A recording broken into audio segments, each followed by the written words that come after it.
Okay, so this time we will look into the preparation and tips for writing for publishable research article. No, luckily, no, I always presenting research, national and international. What I'm looking at, of course, is just reading. Now, for us to have this kind of presentation, we need to look into the preliminary to the act of writing. No, importance the most important is choosing an appropriate subject or topic. No, in selecting a study topic that is both personally intriguing and pertinent to the ongoing discussions within your profession. So we need to conduct a thorough examination of the deficiencies in current scholarly works, making sure that your paper tackles a significant research inquiry or hypothesis. Because again, as what we discussed during our review of related literature, it is important, no, for us to understand what are the research gap. No, we need to study at least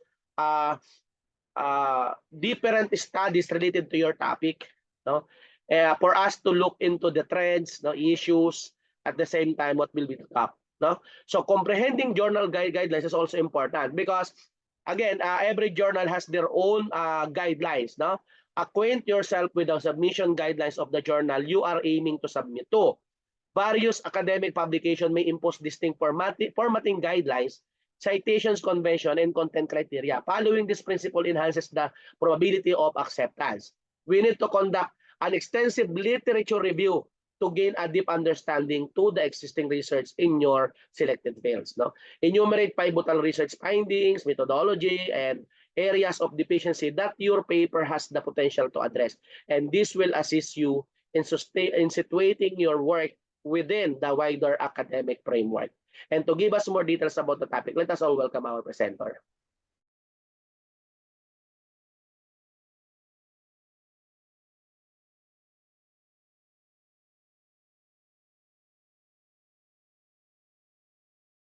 Sir, wait lang sir. Nag-ano ko lang to. Sige, wag ka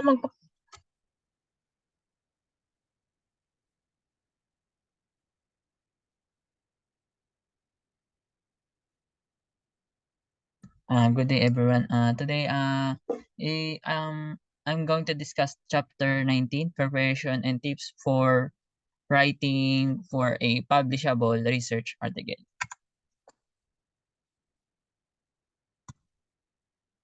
For table of contents, I'm going to tackle true literature review, clear research question or hypothesis, methodology and study design, ethical consideration, structured and coherent writing, concise and clear language, results, presentation, discussion and implication, peer review and revision, and last, adherence to journal guidelines.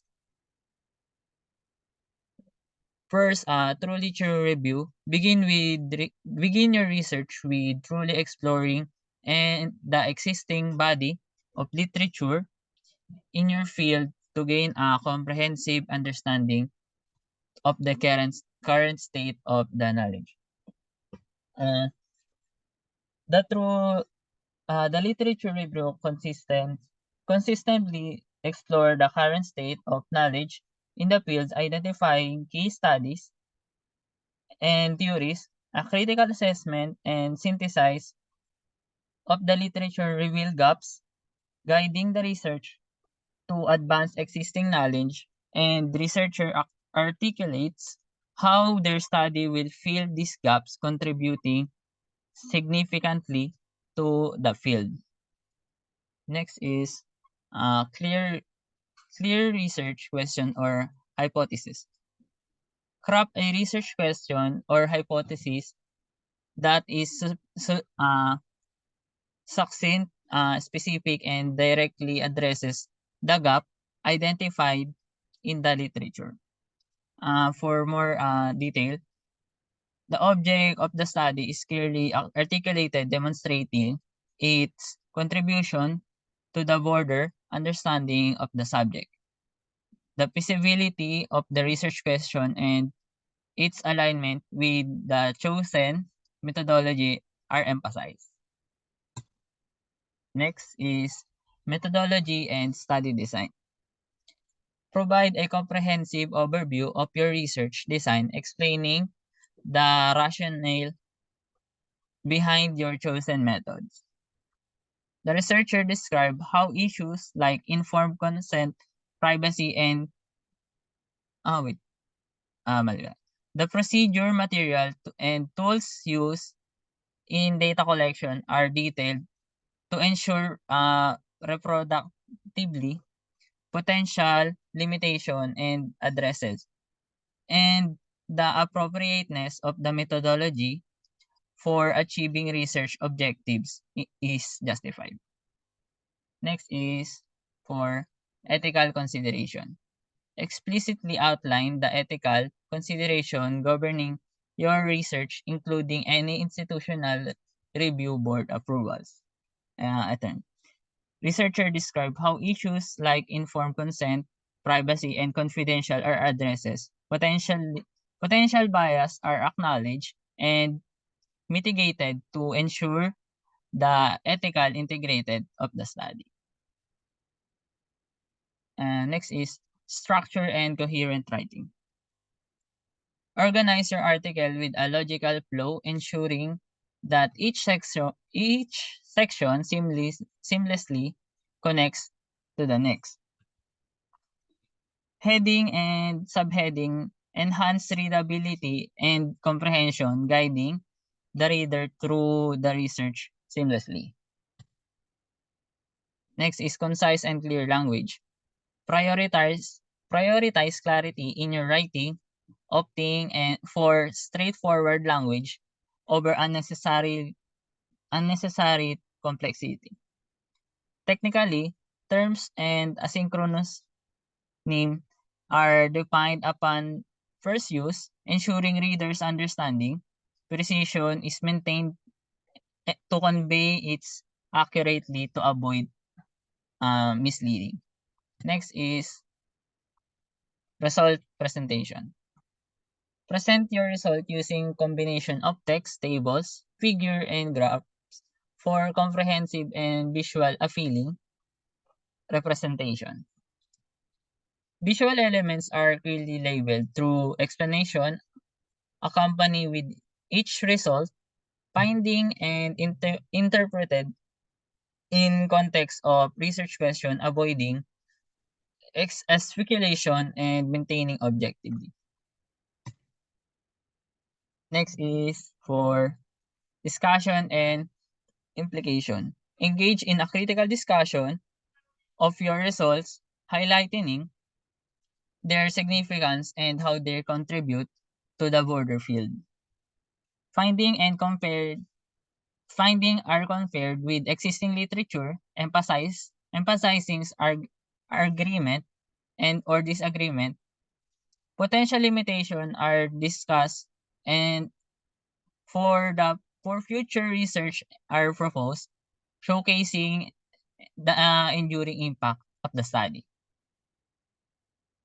Next is for peer review and revision. Share your manuscript with college or mentor for constructive feedback on clarity, methodology, and overall coherence. Feedback is objectively considered, leading to multiple rounds of review and revision to enhance quality and rigor of the research. Lastly, adherence to journal guidelines. First is familiarize yourself with specific formatting and citation guidelines of the target journal. Pay meticulous attention to details such as word count, reference, and manuscript. Meticulous attention is paid details such as count, reference style, and manuscript structure, increasing likelihood of acceptance for publishing. And for conclusion, creating publishable research article involves a meticulous process, starting with an in-depth literature review and formulation of a clear research question. The methodology should well-defined, ethically sound, and tailored to address the identified gaps Structure and coherent writing coupled with concise and clear language enhanced with accessibility of your work. Result presentation and discuss should be through emphasize implication for the field. That's all. Thank you. Okay, so thank you so much, no? Precisely articulate your research topic or hypothesis is important for formulating a concise research inquiry. So the formulation of a question that is well structured establishes the overall direction of your article and provides guidance for your approach, no, examination and discourse. While writing, it is important to adhere to a well-organized outline. No? Ensure that the logical flow of your paper by employing a well-organized outline commence with a captivating opening proceeded, no, by an examination of an existing literature. The approach use findings and analysis, finding remarks, and a list of resources. Now, this framework facilitates readers in comprehending and tracking your argument. Enhancing sentence clarity and conciseness. No, employ an ambiguous and succinct language to effectively convey your thoughts. No, minimize the use of obscure terminology and unclear language. Every sentence should enhance the overall smoothness and logical connection of your writing. To ensure methodological rigor, it is essential to provide a comprehensive and precise account of your research methodology. This will enable others to replicate your study accurately, recognize and confront possible constraints to showcase openness and thoroughness in your methodology. Present and analyze the result in an unbiased manner using relevant statistical analysis and visualization.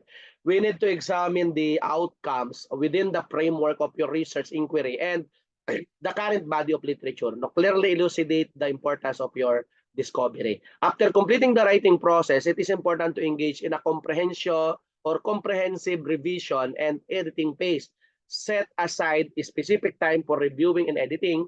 Ensure that the text is clear, follow a logical sequence, and maintain consistency. Make sure that your manuscript conforms to the formatting and style criteria of the journal. Minimize superfluous, duplication, or vagueness. No? Request input from peers, mentors, or colleagues is important. No? External viewpoints can pinpoint areas that need work and provide helpful observation. Deliberate on feedback carefully in order to enhance the quality of your paper. No? Ensure that all sources are accurately referenced and that your reference list conforms to the citation style specified by the publication. So precision in citation is essential for demonstrating the trustworthiness of your work. Creating an effective cover letter, no? We need to compose a persuasive cover letter that emphasizes the importance of your research and elucidates why your work aligns well with the journal's objective. Please clearly explain how your work enhances the current knowledge base. Exhibit patience and perseverance. Now, acknowledge that obtaining comments from reviewer is a customary aspect of the procedure. Exhibit patience and adopt a constructive approach when receiving feedback. So if your manuscript is rejected, contemplate editing it and submitting it to a different journal. No, you need to staying informed. No, stay updated, no, on the progress of your submission. Should any adjustment be requested, ensure that they are immediately and comprehensively addressed. Keep yourself updated on the journal's decision-making schedule in order to effectively manage your expectation. By integrating this suggestion into your writing methodology, you can enhance the likelihood of generating a superior research paper that is favorably received by the scholarly community and adheres to the criteria for publishing. Okay, so I think that's it for this topic. Now,